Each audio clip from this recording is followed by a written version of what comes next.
আসসালামু আলাইকুম। কেমন আছেন সবাই? আল্লাহর অশেষ রহমতে আমিও ভালো আছি।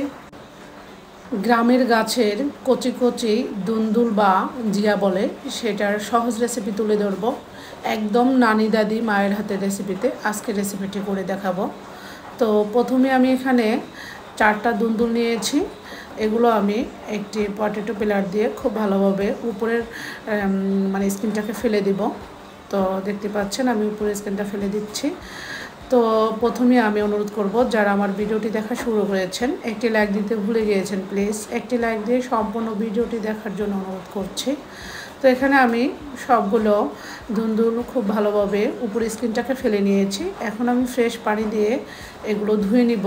তো আস্ত এগুলো ধুয়ে পরে ভাজিটা করব, তা না হলে দেখা যায় এটা রান্নার সময় প্রচুর পানি বের হয়, তখন আর সেই ভাজিটা খেতে ভালো লাগে না। তাই এভাবে আস্ত ধুয়ে নিলে দুইটা উপকার, একটা হচ্ছে পানি বের হবে না, আর একটা হচ্ছে পুষ্টিগুণে ভরপুর থাকবে। সবজিটা আস্ত ধুয়ে রান্না করলে অনেক বেশি পুষ্টি থাকে। তো এরপর আমি বটি দিয়ে সবগুলো দুন্দুল খুব ভালোভাবে পাতলা পাতলা করে কেটে নিচ্ছি। তো এরপরে কিন্তু আমি আর এই দুন্দুলগুলো ধুইব না। তো এরপরে আমি একটি ফ্রাই প্যানে সবগুলো কাটা দুন্দুল দিয়ে দিচ্ছি। এখানে 5-6টি কাঁচামরিচ মাঝখান দিয়ে ফেলে দিয়ে দিচ্ছি। এরপর দিয়ে দিচ্ছি স্বাদ মতো লবণ, হাফ টিস্পুনের চেয়েও কম একটু হলুদ দিয়ে খুব ভালোভাবে নেড়ে চেড়ে দিচ্ছি।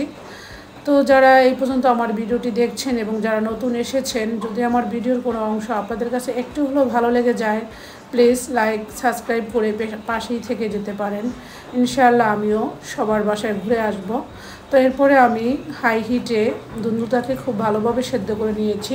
অনেকটা পানি বের হয়েছিল, সেটা আমি হাই হিটে রান্না করাতে একদম শুকিয়ে গিয়েছে। তো এরপরে আমি একই ফ্রাই প্যানে এখানে 3 টেবিল চামচ সয়াবিন তেল দিয়ে এখানে 2 টেবিল চামচ কুচো চিংড়ি দিয়ে খুব ভালোভাবে ভেজে নিচ্ছি সুন্দর একটি কালারের জন্য। এখানে হালকা সামান্য একটু হলুদ দিয়েছি। এরপর 3টি শুকনো মরিচ মাঝখান দিয়ে ভেঙে দিয়ে দিচ্ছি বড় বড় সাইজের 3টি পেঁয়াজ কুচি। এরপরে আমি সব কিছু খুব ভালোভাবে ভেজে নিব। তো এটা ভাজতে একদমই সময় লাগে না, সেদ্ধ হতেও সময় লাগে না, দেখে হয়তো বুঝতে পেরেছেন। তো এখানে চিংড়ি মাছের জন্য 1 চিমটি লবণ দিয়ে দিচ্ছি।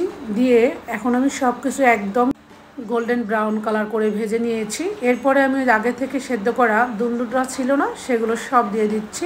হালকা একটু পানি পানি আছে, দেখি হয়তো বুঝতে পেরেছেন।